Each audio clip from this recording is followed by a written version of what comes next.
we have you make a general comment about the game, and then we'll open it up to questions?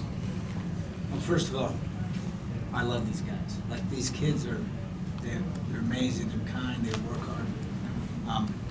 And it was a tremendous season. I loved every day of practice, every second with them. It was enjoyable. We did not play our best game tonight. You gotta give Coldwater credit for that. They had a lot to do with that. But these kids, I appreciate everything that they've done for our community, our team, our school, and all the seniors, really. But these guys are really, really special leaders. Okay, questions? Coach Verdi, Keno Tool, Stark County Prep Press. Coming into this game, your team had the #1 offense overall in the state. Coldwater had the #1 defense in the state. Is it safe to say that Coldwater's defense was the best defense you've seen out of the 16 teams your team faced this year? Yeah, they played really well today. I wouldn't say we executed even close to what we're capable of, but you got to give them credit. We didn't block. We looked at the iPad at halftime. We missed a lot of blocks we missed. We just were off sync the whole day. And you got to give them credit. I mean, they got good size and good quickness, and that has a ton to do with it. And they're well coached. They got to where they need to be. They had everybody covered up when we tried to throw it. They made it very difficult. That's a very, very good defense. Yes. Coldwater's second scoring drive, where kind of aided by this couple probably uncharacteristic 15-yarders for you guys. I mean, the roughing We had and it 4th and 20 something, and then we went after it, trying to be aggressive, trying to go for a block. We almost got it, and there was an automatic first down that hurt, and then we almost had an interception, pass interference on the same play. But our kids, they were fighting. That hurt. That drive hurt, and then before the half, they were going to run off the clock, and I was stupid and called a timeout to try to get the ball back, and then they just took a shot deep and caught it on a deep post. And in hindsight, I shouldn't have called a timeout, and then could have got it maybe 14-0. But I called a timeout because they were again 3rd and long, and maybe get the ball back and try to get some points on the board. It was stupid on my part. Casey, you had a sack on that drive right before that roughing the punter penalty. Did that feel like a change of complexion in this game too? I mean, it happens. You got to be able to just get ready for the next play and just keep on doing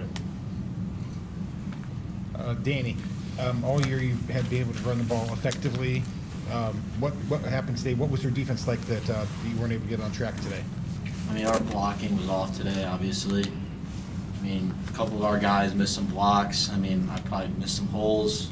And, yeah, did a good defense. And Jackson, could you allude to that? Obviously, tough day. Could you just talk about their defensive front seven, how it gave you guys trouble today? I mean, they were just really tough team. I mean, they were getting after it every play, and they're definitely the hardest guys we've gone against all year. There's not much you can do about it. Tiger, later in the game, you opened it up some passing, you hit some passes finally. Was it just being true to your identity that it took so long to try to play more wide open like that, or can you describe I mean, we've relied on the front seven, offensive line, 2 tight ends all year.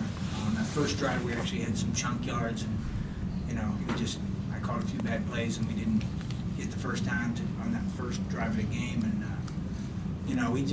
our identity is to run the ball, and we tried to run. We tried to do what we do. You don't want to come into this game and try to win the game doing what you're not doing. So we tried to do what we do to win the game. I think last year we beat Versailles, and I think we threw 4 or 5 passes. That's about what we do. We tried that today, and got a hats off to them. Their defense was a little quicker, faster, a little stronger, and they played really well. And we didn't. We had some penalties. We just didn't block very well. Tiger, would you say that one of the things that makes that team, we see them a lot over home, is that they're 2-dimensional, sometimes 3-dimensional. They always play with 54 cards. I'm sure you knew that, going in, right? Yeah, we knew. When they came out with the alignment, in May, and I saw they were D6. I said, if we take care of our business, we'll play Coldwater. I really believe that. They're obviously the best team in the state. They're holding the trophy here at the end of the year, and they played better than us tonight. And they certainly deserve to win. And hats off to them and Coach Otten. And they're well coached, and they're great kids, and they work very hard. I have a question for the players and the coach. You can answer yourself. Just being this magical run that you guys have been on for the players, what are you most grateful for playing 4 years on the Tiger, and what's the advice you have to the underclassmen before you start from I mean, listen to the coaches. Listen to the coaches. They know what they're doing. I mean, they're best coaching staff that I've ever seen. I mean, Coach Tiger's coached me all the way from youth to now, and I mean, the growth I've gone from him is insane. So I mean, they know what they're doing. So just if you're young and you don't know what you could do or where you could be, just they'll put you somewhere where they know that you'll grow. I'm thankful for the team, and I'm thankful for Coach and the underclassmen. They gotta listen to them, and they gotta just do their job, just make little to no mistakes. I'm thankful for the relationships that came out of football. I mean, all my friends are football players, and football is just a game. It makes you a man. I mean, the hard work it teaches you and the dedication will help us carry on later in life.